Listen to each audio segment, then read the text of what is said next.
Moving on to the next point, which is internal linking. So for me, this is a very interesting topic because sometimes it's like overlooked because somehow it's very foundational, yet we don't think of it as important to SEO. And the reason for that, because if you think about SEO, just even whether e-commerce or any industry, SEO really is dependent and interacts with every single aspect of the website, whether it's like user experience, whether it's conversion, whether every aspect of it. So like, let's say you have the best SEO, but then you don't have good UX, then it wouldn't be good. Same thing with like page speed and so on. And then that's why SEO should be at the foundation. Even when you build your website, it should be taken into account from the very beginning. And that's where SEOs become like advocates for what it can do and how much it can really improve the website. And for that reason, when you build a website, you really need to think about whether it's already built or you're already working on it. Think about like the internal architecture, kind of like how the website is structured. And it's very integral because think of it as a story. You're reading a book. It has like the actual cover. It has the first chapter, the second, the headings. Every aspect is all interconnected because it all tells you a story about that specific thing. Same thing with your website. The internal architecture tells a story about what you're actually wanting from people or what you can offer to people.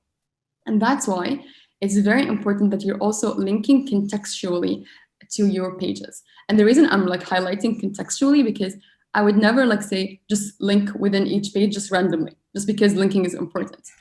Yeah, like just like randomly link pages to each other.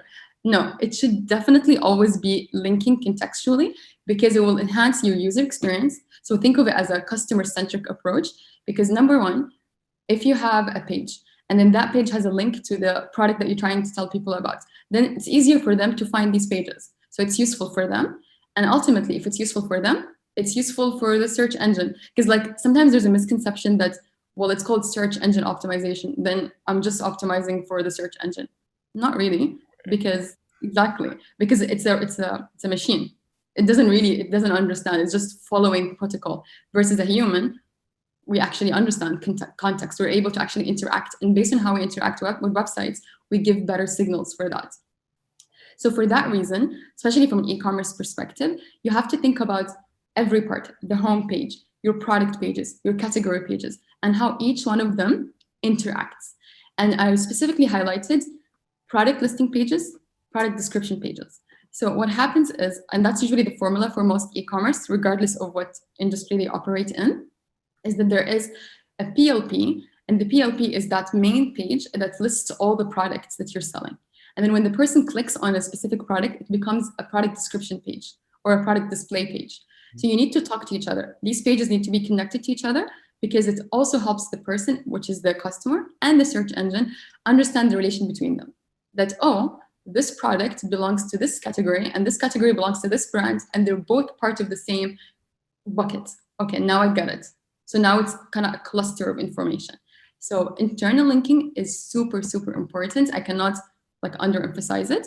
And it has to be kind of done from an ongoing and also like a foundational basis. And you can think of it even, you have it, sometimes you have it done in a way that's like organic, and sometimes it's not. That's why you need to like audit your website regularly. Try to identify, like even put yourself as a customer. Like imagine you're a customer and go to your website. I always find that it's a very simple approach, but it's so important, like kind of like reverse engineering. Like, okay, let me imagine I want to buy this. How would I feel if I go through my website? Would it make sense for me as a first time purchase or even repeat customers, how I interact with the website? And then they should be connected. So same thing with some websites, they have like blogs. So I'm just like, it could be called blog, editorial, content, whatever you want to call it. But it also can be very useful because this content can also be connected to your product pages. So it could be that, let's say, I don't know, I'm just going to give it an example. Like we're writing about toilet paper. I don't know why I just thought of that terrible example. I blame COVID. So I think you're writing about that. You're saying like top toilet brand, whatever. And then you're like linking from this blog post to your products that you're selling so that you are encouraging people to also not bounce off your website and encouraging them to click further and interact and spend more time. So even if they don't convert right away, at least you're encouraging that user flow throughout the website. So that's really important when it comes to like e-commerce SEO as well. I think even this relates back to something that you had said even just a few minutes ago, and that was you when you're going through like your sitemap, like you're something that you said kind of stood out to me, like you're justifying each page. Like each page needs to exist for a reason. And I think that this even ties into that so well. And with internal linking, what I've found is that there should be a page that answers a question for, the variety of questions that your customers or your potential customers are asking. And so by having the internal linking, like you shouldn't have a bunch of pages that are just orphaned, like out by themselves without having anything linking to it, because if you do, it's a pretty good sign that you're not providing like very relevant information. Like Mhm. each page or each element on your website should go back and have some reason for being there. And that reason should translate to an internal link somehow. So, Mhm. I mean, if you have a page, it's like when you build that page, you need to be like, where is going to be pointing to this? Like, how are people going to get here? And I think that's where you can like start to build your internal linking, is like understand like the real reason for creating that content in the first place.